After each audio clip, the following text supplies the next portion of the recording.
Hello，大家好啊！ Hello，我係少利商務嘅 Judith。咁今次第一次拍我哋嘅 YouTube 宣傳片啦。咁我隔離呢位就係傳説中嘅我哋老闆房東尼先生 Tony。Hello，大家好。Tony 啊，其實我知道咧，我哋嚟緊咧咪會籌備緊個蝸牛俱樂部嘅。係冇錯。咁點解要用蝸牛呢兩個名咁得意咧？初時我想用烏龜添，不過烏龜唔係咁好喎。烏龜好似係冇錯，唔係咁，我想用蝸牛。蝸牛有兩個意思嘅，咁第一個感覺就係慢啦。咁其實依家嘅經濟環境咧，快方向錯咧，反為仲麻煩。咁所以咧，我哋想用蝸牛慢慢向我哋嘅目標進發，咁就慢慢逐步致富。咁呢個其中一個意思。第二個意思咧，一諗就諗起無殼蝸牛。咁所以咧，係啦。我哋呢個蝸牛俱樂部有兩個屬會嘅，第一個係生意屬會，第二個咧就係物業投資屬會。希望喺物業投資方面咧，用我個經驗可以幫到大家。同埋我感覺蝸牛都好穩陣，應該。係啊。咁仲有少少俱樂部嘅意思咧，就係想輕鬆啲嘅，就唔係咩會，因為講真做生意咧，其實都好貴。係咯，人哋嗰啲名好勁㗎嘛，乜龍。係啊，尤其是冇生意嗰陣時咧，就更加冇嘢。咁所以咧，我想用一啲輕鬆嘅方法，咁就無論 gathering 又好，一啲訪問嘅又好，我哋想即係輕鬆啲之餘都可以賺錢啊咁樣。就係乜？你講開做生意咧，其實我知道你本身係科大 IT 碩士出身啦，你都係做 IT 㗎啦。係。咁點解會由 IT 去到做分租寫字樓？跟住我又見你會出下書啊，寫下樓市啊、投資物業啊。咁當中其實有啲咩過程會令你做呢啲嘢咧？人生咧我就好多故仔，咁呢個咧就係其中一個轉捩點。話説咧嗰陣時我個分租，即係其實我嗰陣時都係租一啲分租寫字樓咁賣新蒲崗。住咧就住喺深井咁好嘅園，呢啲都係歷史遺留落嚟。想揾個地方咧，就喺西九龍，即係荃灣至到尖沙咀。一路睇，睇咗一間爭100蚊還價，個業主唔肯，即係平100蚊俾我。100蚊都唔肯。咁好似唔知2、3千蚊爭100蚊。如果簽咗之後咧，就冇我呢個分租寫字樓嘅生意嘅。睇完之後咧，突然間有一晚靈機一觸，點解我唔學其他二房東租一個地方，間咗好多間之後，一間俾自己用，其他分租出去咧？於是乎咧就嗰晚即刻上網睇資料。第二日咧就睇本，第一個咧就係葵芳，第二個咧就荔枝角。荔枝角嗰個好大嘅，5000尺，正所謂冇咁大個頭，冇咁大頂帽。即係我都未做過係咪先？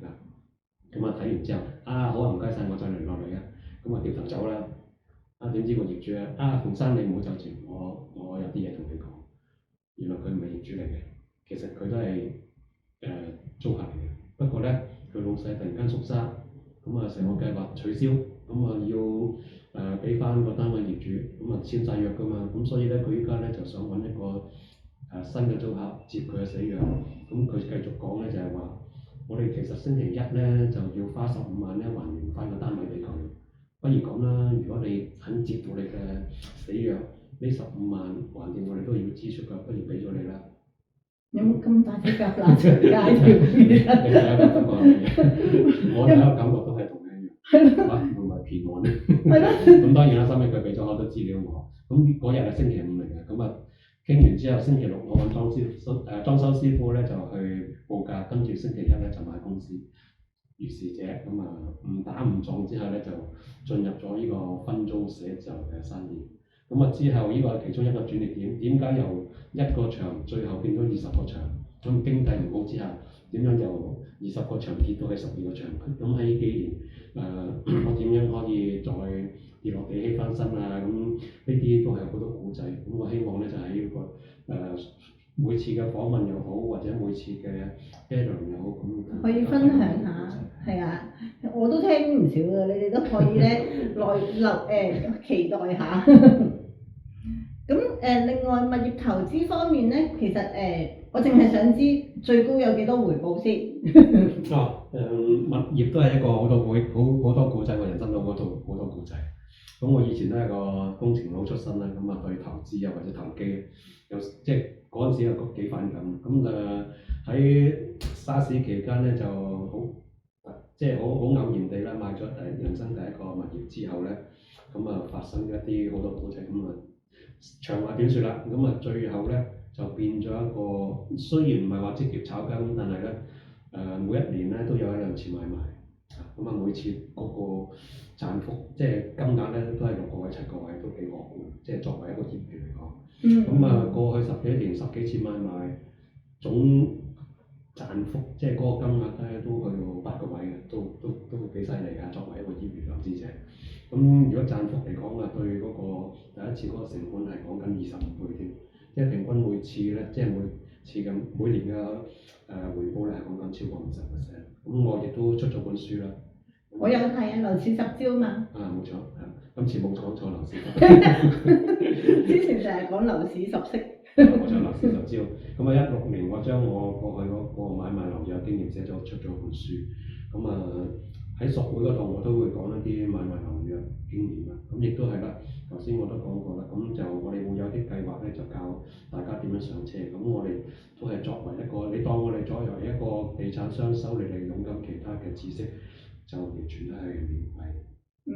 咁同埋我知道嚟緊我哋蝸牛俱樂部啦，今個月21號，即係2026年1月21號星期3，我哋都會有個活動噶嘛。咁同埋嚟緊我哋都有好多活動噶嘛，啲活動內容會係啲咩咧？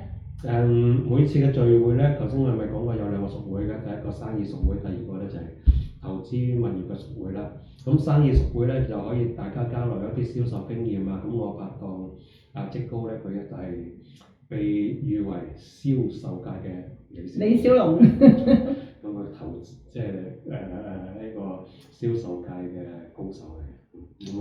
教大家銷售技巧，而且佢都係一個生意嘅教練呢個每次嘅聚會，我哋會邀請啲嘉賓啦。你啲老 best 啦，好多專才。就做一啲訪問啊，睇下佢哋嘅經驗啊，分享俾大家。第二個咧就係我哋會有一個 YouTube 頻道。即係而家呢個啦。係啦。我哋咧就會訪問啲租客。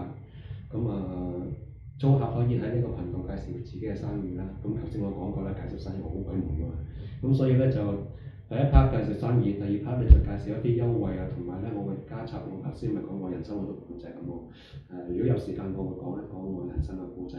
之餘，如果我哋嘅租客有一啲笑話又好，愛情故事係咪？愛情故事好想聽。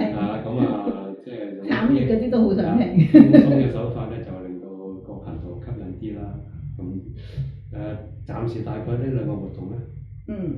好。咁我哋期待下，我哋之後仲會有啲咩活動啦，同埋同時間我都想咧喺度邀請下大家，因為其實我哋而家暫時我哋好有心做呢件事，但係人手就有限，咁力量都有限嘅。咁如果可以幫到手啊，又想參與呢件事啊嘅租戶朋友啊，可以喺下邊嗰個電話聯絡我，咁我哋大家傾下有啲咩可以令到成個俱樂部再做得好啲，再更加幫到大家去令到大家嘅生意更加好，揾多啲錢，大家同埋都除咗揾錢之外，我諗大家都要開心啲啦。